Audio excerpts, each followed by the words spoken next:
Hey guys, how's it going? This is HelpfulLockPicker here, and the video I have for you today is going over how you can temporarily disable locks using Motel keys. I'm going to demonstrate this concept using this cutaway Schleg lock, and I have more information coming up on this in just a second. Please stay tuned.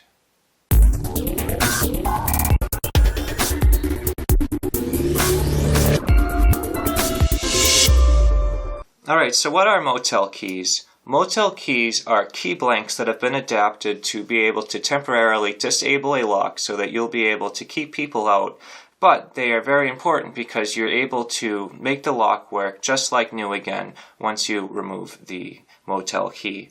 So how this works is that they are a key blank that have been cut in half in a very specific way. You can see that you have this bottom portion here and this top portion here.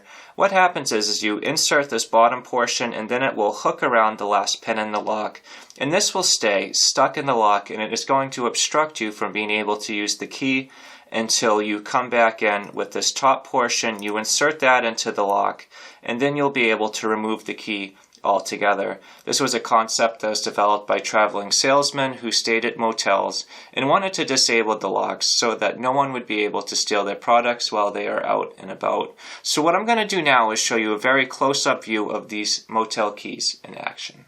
So the first thing that we need to do is identify what type of lock we have in front of us. The lock we have in front of us today is a Schleg lock that will fit the SC1 key blank, so you're going to need to get a Motel key that will fit the keyway that you're dealing with.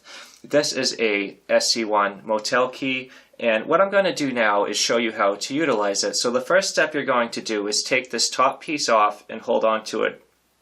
Then we're going to take the bottom piece with the little hook and we're going to insert it so the hook is facing up. So what's going to happen is it's going to go all the way back into the keyway, and then it's going to get stuck because it's going to be hooked around the last key pin and it is not going to be able to be withdrawn. So when we turn the cutaway lock over to this angle here, you're going to get a little bit of a better view of what is going on. So when you look inside here, you can see where driver pin 5 and key pin 5 are. The key pin is lifted up and it is having the piece of the key blank that we have cut off hooked around it. So this is preventing us from being able to open the lock because we cannot get this out, and we cannot use the correct key to open up this lock because it is physically obstructed.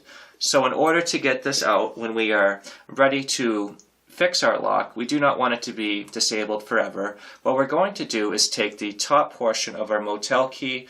We are going to slide it over the part that is already installed. It is going to lift all those pins up and out of the way, and you're going to be able to take your Motel key out very easily without any difficulty.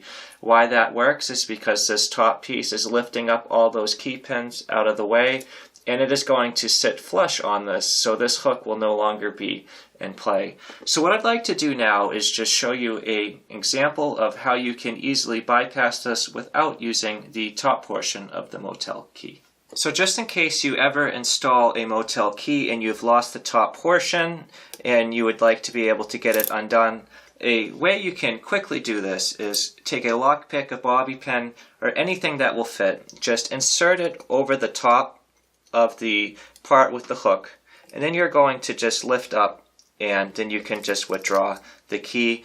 You really just need to insert anything that fits. What makes this technique really valuable is that it's reversible, and also not many people have a firm understanding of how it works. So this is a really effective way to be able to disable locks for people that do not have a strong understanding of how lock mechanisms work. This is a really great technique if you ever need to quickly disable a lock for whatever valid reason you may have.